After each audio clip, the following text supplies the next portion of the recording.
시작. 다윗이 광야의 요새에도 있었고 또 십광야 산골에도 머물렀으므로 사울이 매일 찾되 하나님이 그를 그의 손에 넘기지 아니하시니라. 우리 24절로 넘어갑니다. 24절부터 29절 읽습니다. 그들이 일어나 사울보다 먼저 시브로 가니라. 다윗과 그의 사람들이 광야 남쪽 마온 광야 아라바에 있더니. 여러분 읽습니다. 시작.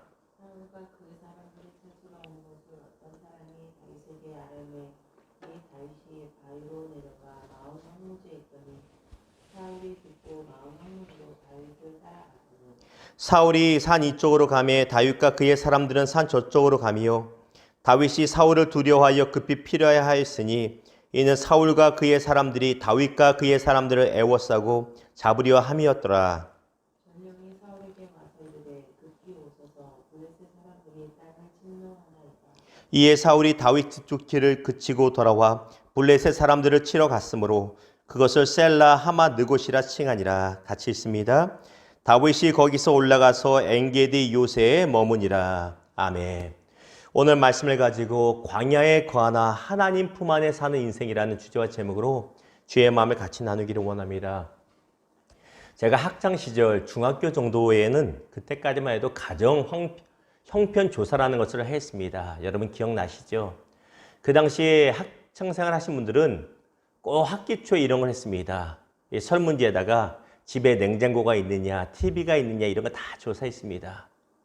중학교 2학년 때로 기억이 되는데 그 당시 질문 중에 한 가지가 무엇이었냐면 당신은 지금 본인 집에 살고 있습니까? 본인 집에 살고 있습니까? 이런 질문이었습니다. 자가냐 월세냐 그런 질문이 아니라 부모님과 함께 사느냐 가족들과 함께 사느냐 그런 질문입니다. 물론 한국말이 해석하기에 따라 가끔 다를 때가 있죠. 그런데 다른 아이들은 문제가 없는데 친구 한 녀석이 울상이 되었습니다. 그리고 머뭇머뭇거리다가 손을 들고 담임선생님한테 이렇게 질문을 합니다. 선생님, 저희 집은 사골세 사는데 어떻게 답을 해야 되나요? 사골세 사는데. 그 질문을 듣고 담임선생님이 속이 상했다는 듯이 야, 월세면 어떻고 전세면 어떻고 니네 집이 어떠냐? 가족이 사는 게 중요하지 않냐? 이렇게 잠시 가볍게 나무랐던 적이 있으면 기억이 납니다. 최근에 한 프로그램을 보았더니 집을 구해주는 연예인들이 나와서 집을 구해주는 프로그램이 있습니다. 저렴한 가격에 좋은 집을 구해주는 프로그램인데 집들이 얼마나 좋은지 모릅니다. 서울을 약간만 벗어나도 수영장에 딸려있고 집도 크고 참 멋있습니다. 저런 집에 살면 어떨까라는 생각이 들 정도로 참 좋은 집들이 있는 것을 보았습니다. 그런데 정말 중요한 것은 내 몸이 어디에 거하고 있는가 이것도 좋지만 이거보다 더 중요한 것은 내 마음과 내 인생이 어디에 살고 있는가가 더 중요하다는 것입니다. 이것이 더 중요합니다. 육체적인 내 몸의 거주지가 중요한 것이 아니라 내 인생에 살아가고 있는 그것이 더 중요하다는 것입니다. 자, 오늘 말씀 봅니다. 오늘 말씀을 보면 다윗이 자신을 시기하는 사울 왕에게 끊임없이 위협을 당하며 광야로 쫓겨나 도망다닌 것을 보게 됩니다. 한마디로 광야에서 도피 생활 중입니다. 다윗에게 어떤 잘못이 있어서 광야 생활합니까? 전혀 없는 것을 우리가 알고 있지요.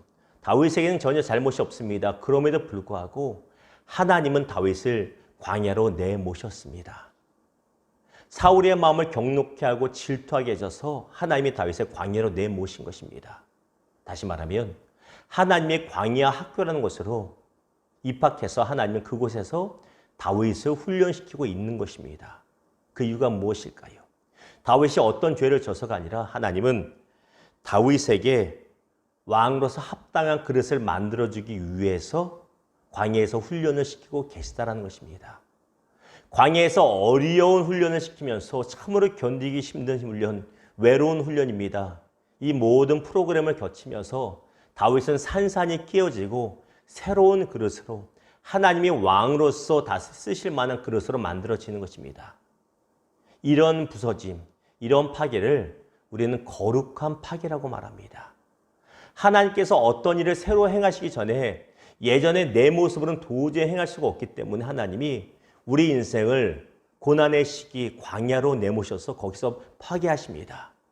다 잃는 것 같고 다 내려놔야 되는 것 같지만 이 거룩한 파괴를 통해서 우리는 하나님이 다시 한번 쓰시고자 하는 거룩한 새 부대로 거듭난다는 것입니다. 자, 다윗은 그 시기를 거치고 있습니다. 우리 또한 광야와 같은 삶, 쉽게 말하면 고난의 시기를 거칠 때가 있습니다. 어쩌면 코로나19를 거치고 있는 이 시대가 우리 대부분의 사람들에게 광야의 학교를 거치고 있는 시기인지도 모르겠습니다. 이러할 때 다윗의 삶을 잠시 돌아보면서 우리 주님이 주시는 위로와 교훈을 얻기를 바랍니다. 오늘 예배 가운데 주님의 놀라운 위로가 넘치기를, 깨달음 있기를 주님의 이름으로 축원합니다. 두 가지를 같이 나눕니다. 먼저 다윗은 광야에 거하나 하나님의 품 안에 살았다는 것입니다. 이것이 중요합니다. 작년 연말 호주 남동부가 남서부에 큰 불이 나서 정말로 많은 동물들이 죽고 10억 마리 이상인가요? 굉장히 많은 동물들이 죽고 코알라는 멸종 위기까지 갔던 것을 우리가 뉴스를 통해서 보았습니다. 또한 올해 초에 앞에 있는 목사가 주일 예배 시에 그 이야기를 드리고 또 같이 기도했던 기억이 납니다. 얼마나 감사한지 어제 말씀 준비하면서 기사를 보고 너무너무 감사했습니다. 우리가 그때 같이 기도하지 않았습니까? 그랬더니 바로 일주일도 지나기 전에 큰 비가 내려서 그때는 황량해진 몇 개월 동안 불이 나서 황량한 땅이 지금은 다시 그냥 풀과 나무로 푸르러진 것을 사진을 기사를 통해 어제 보았습니다. 물론 우리만의 기도뿐만 아니겠지만 하나님이 얼마나 좋으신지 참 많이 감동이 되었습니다. 그런데 1월 달에 그 부분에 대해서 설교를 하면서 불에 반쯤 거슬리고 탄 어미 캥거루의 모습 사진을 같이 나눈 적이 있습니다. 여러분 기억나십니까? 어미 캥거루가 불에 반쯤 타서 사람 있는 곳으로 와서 물을 받아 먹고 있는데 그 어미 캥거루의 배에 있는 주머니에 누가 들어있어요? 새끼 캥거루가 들어있는 것을 보게 됩니다. 보십시오. 무엇을 말하고 싶냐면 불이 나서 살 수 없는 그런 광야 가운데 새끼 캥거루는 분명히 거하고 있지만 실제 사는 곳은 어디입니까? 어미 캥거루의 뱃속에서 보호받으며 살고 있다는 것입니다. 아무리 풍랑이 있는 곳에 있는 갓난아기를 할지라도 엄마의 품 안에 있으면 안전한 것처럼 평안함을 느끼는 것처럼 다윗의 인생이 그러했다는 것입니다. 하나님은 다윗을 광야로 내모셨지만 하나님께서 다윗을 버리신 것이 아니라 하나님 당신의 품 안에 넣고 보호하시고 지켜주셨다는 것입니다. 이것이 중요합니다. 14절 보십시오. 다윗이 광야의 요새에도 있었고 또 십광야 산골에도 머물렀으므로 사울이 매일 찾되 하나님이 그를 그의 손에 넘기지 아니하시니라. 사울이 매일 찾되 사울이 이 방법 저 방법을 통해서 다윗을 찾았는데 전혀 잡히질 않았습니다. 분명히 사울의 군사 3,000명의 군사로 인원을 따지면 쫙 포위해서 분명히 빠져나갈 수 없다고 생각했는데 잡히질 않습니다. 그 이유가 무엇입니까? 다윗이 광야에 거하고 있었으나 하나님의 품 안에 살고 있었기 때문에 하나님이 허락하지 않으시니 도저히 잡을 수가 없었다는 것입니다. 이 구절이 얼마나 은혜가 되는지 모릅니다. 어떤 방식을 구체적으로 사용했을까요? 25절 보십시오. 사울과 그의 사람들이 찾으러 온 것을 어떤 사람이 다윗에게 알려매 어떤 사람이 이름도 모릅니다. 그런데 다윗의 수하인지 마을 사람인지 모르지만 그 어떤 아무개가 와서 지금 사울이 어디까지 와서 당신을 죽이려 하니 도망가십시오라고 언지를 줬다는 것입니다. 이런 일들이 우리가 신앙생활 하다 보면 우리 가운데 있지 않습니까? 도무지 예상하지도 못했는데 하나님이 어떤 사람을 통해서 우리를 먹이시고 입히시는 걸 보게 됩니다. 저희 교회도 마찬가지입니다. 지난 7년을 돌아보면 도무지 이름도 모르고 누군지도 모르는데 끊임없이 필요할 때마다 재정을 흘려보내주신 분이 있고 교회도 마찬가지고 저희 가정도 마찬가지입니다. 비록 우리가 광야 같은 삶을 살지만 우리는 하나님의 품 안에 살고 있기 때문에 어떤 사람을 통해서도 보호하신다는 것입니다. 더 기가 막힌 걸 보십시오. 27절 같이 읽습니다. 시작. 전령이 사울에게 와서 이르되 급히 오소서 블레셋 사람들이 땅을 침노하나이다. 세상에 사울이 다윗을 거의 잡을 때가 됐는데 이번에는 이스라엘과 적대 관계인 블레셋이 침공해서 사울이 다윗 잡는 것을 멈추고 블레셋을 싸우러 나갑니다. 하나님은 적군을 통해서도 나를 보호해 주시는 분이십니다. 이게 얼마나 놀라운 은혜인지 모릅니다. 다윗이 현재 거하고 있는 주소지는 광야가 맞습니다. 그러나 다윗이 실제로 살고 있는 장소는 하나님 품 안이었다는 것입니다. 사무엘상 25장 29절을 보았더니 아비가일이라고 하는 여인을 통해서 이렇게 말합니다. 사람이 일어나서 내 주를 쫓아 내 주의 생명을 찾을지라도 내 주의 생명은 내 주의 하나님 여호와와 함께 생명싸개 속에 쌓였을 것이요. 하나님의 생명싸개 속에 다윗 당신의 생명이 쌓여 있습니다. 생명싸개가 무엇이냐면 여러분 여자분들은 댁에 가시면 화장대 같은 거 보면 귀걸이나 반지 같은 거 잘 보호하는 이런 주머니 있지 않습니까? 그런 것을 말합니다. 귀중한 반지나 귀걸이, 목걸이를 나타내는 통, 주머니가 생명싸개입니다. 하나님이 귀히 여기시는 그 생명싸개 안에 다윗이 거하고 늘 보호하고 있어서 악한 자가 해할 수 없다라고 성경에 말하고 있다는 것입니다. 사랑하는 여러분, 오늘 비록 나의 삶이 광야길을 걷는다 할지라도 하나님의 자녀인 나는 광야에 사는 것이 아니라 하나님의 품 안에 살고 있음을 믿으시기를 주님의 이름으로 축원합니다. 이 믿음이 있으면 우리의 삶이 달라집니다. 두 번째입니다. 다윗은 광야에서 하나님의 말씀을 먹으며 살았다는 것입니다. 하나님께서 다윗을 광야의 학교로 내모신 이유가 무엇이라고 말씀드렸습니까? 하나님께서 원하시는 왕으로서의 그릇을 만들어 가기 위해서 내모셨다고 말씀드렸습니다. 그럼에도 불구하고 광야는 무척 힘들고 외롭고 위험한 곳이 많습니다. 광야라고 하는 이 단어를 히브리어는 미드바르라고 합니다. 여러분 많이 들어보셨죠? 미드바르.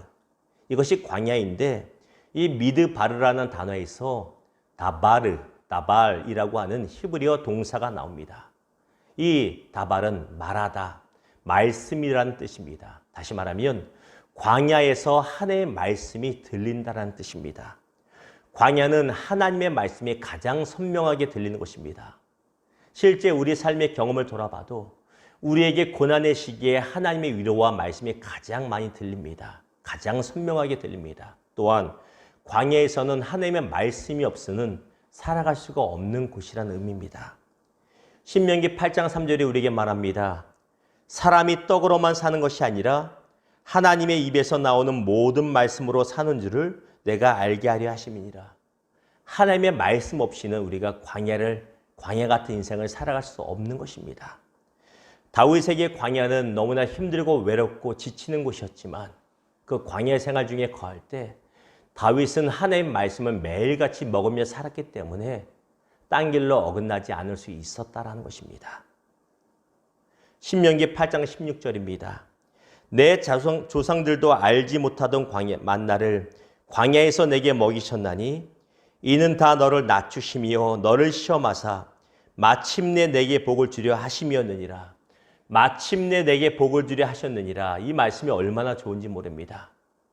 광야 생활하면서 우리가 지치고 어려울 때 이 말씀을 기억하면 힘이 납니다. 그래, 지금은 어려움의 시기를 고난의 시기를 거치고 있지만 내가 언제인지 모르지만 이 끝날 때는 마침내 복을 받을 거야.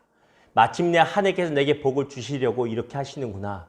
이 사실을 먹고 마시면 이 말씀의 힘이 우리로 하여금 광야에서 승리하게 한다는 것입니다.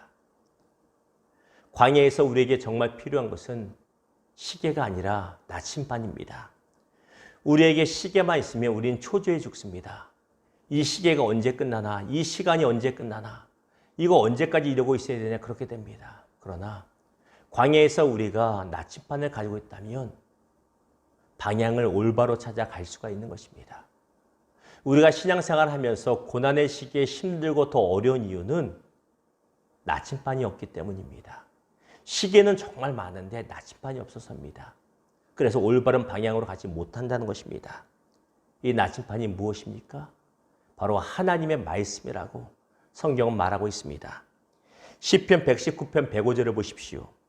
주의 말씀은 내 발의 등이요 내 길의 빛이니이다. 다윗은 광야 생활 중 나침반 되는 말씀을 늘 가까이 하고 먹었기에 그의 발걸음이 엉뚱한 곳으로 가지 않았다는 것입니다. 보십시오. 우리가 잘 알다시피 사울 왕을 2번이나 죽이고 복수할 기회가 있었지만 매일같이 광야 생활 중에 말씀으로 훈련받으며 먹었기 때문에 살인죄를 저지르지 않았다는 것입니다. 사사로운 방법과 잘못된 방법을 취하지 않았다는 것입니다. 이것이 말씀의 힘입니다. 그러나 반면에 그의 삶이 평안한 왕궁의 생활이 되었을 때 그의 삶은 말씀을 먹지 않고 말씀으로부터 멀어져서 크게 범죄하는 모습을 우리가 보게 된다는 것입니다. 사랑하는 여러분, 현재 광야의 시기를 보내고 있습니까? 광야의 시기를 보낼 때 하나님의 말씀을 많이 먹으시기를, 하나님의 말씀을 많이 가까이 하시기를 주님의 이름으로 부탁을 드립니다. 이런 코로나 시기 많이 할 것이 없고 여러분 일하는 사업체도 손님이 많이 없지요. 이럴 때 성경을 더 많이 읽으십시오. 더 성경을 읽으시고 1년에 1독을 하지 못하신 분들은 1독을 한번 해보시고 1독을 해보신 분들은 2독을 해보시고 더 좋은 기회입니다. 광야의 시기에 말씀으로 승리하는 저와 여러분 되기를 주님의 이름으로 축원합니다. 말씀을 맺겠습니다. 저희 교회가 있는 이 일산 서구 단지에 높은 아파트 단지가 있지요. 제니스라고. 가끔 저도 그 제니스 아래 상가에 놀러 갑니다만 제니스가 처음 나왔을 때 한 10년 전쯤에 TV에 이렇게 광고가 나왔습니다. 한 남자 배우가 말하기를 난 일산에 살지 않고 제니스에 산다. 여러분 기억나십니까? 난 일산에 살지 않고 제니스에 산다. 무슨 말입니까? 내가 거한 물리적인 주소지는 일산 서구가 맞지만 난 너희하고 사는 게 달라. 난 제니스 살아. 야, 똑같은 물이라고 말하지 마. 똑같이 일산에 거하고 있지만 내가 실제 사는 건 나는 제니스 살아. 뭔가 차별화된 삶을 말합니다. 그런데 우리 신앙인 또한 이렇게 말할 수 있어야 됩니다. 나는 비록 광야에 거하지만 하나님 품 안에 산다. 이렇게 말할 수 있어야 됩니다. 비록 세상 사람들과 동일하게 내 삶이 현재 코로나19라는 또 여러 가지 광야의 상가에 있지만 내가 실제 살아가고 거하고 있는 것은 하나님의 품 안이라는 것입니다. 이 고백이 나오기를 주님의 이름으로 축원합니다. 어제 말씀을 읽으면서 정말 가슴에 뜨거워지고 가슴이 뛰는 말씀 구절이 있었습니다. 예레미야 애가 3장 33절입니다. 주께서 인생으로 고생하게 하심이요 근심하게 하심은 본심이 아니시로다. 본심이 아니라는 이 구절이 얼마나 좋아하는지 몰라요. 어제 오후에 비전센터 사무실에 혼자 성경을 읽고 준비하는데 하나님께서 우리를 하여금 고생하게 하고 근심하게 하는 이유는 하나님의 본심이 아니라는 거예요. 근데 그게 맨날 보던 말씀인데 얼마나 이게 가슴이 뜨고 얼마나 좋아하는지 모릅니다. 이것이 말씀의 힘이지요. 사랑하는 성도 여러분, 광야에 우리가 있지만 고난의 시기를 지내고 있지만 이것이 하나님의 본심이 아닌 줄 믿으시기를 주님의 이름으로 축원합니다. 두 가지 기억하십시오. 우리의 삶이 광야에 있을지라도 우리가 살고 있는 것은 하나님의 품을 기억하시고 이 사실이 믿어지기를 주님의 이름으로 축원합니다. 그리고 고난의 시기를 지날 때 광야의 시기에서 하나님의 말씀을 더 가까이 함으로 승리하는 인생 되기를 주님의 이름으로 축원합니다. 승리하는 7월달 되기를 주님의 이름으로 축원합니다. 기도하겠습니다.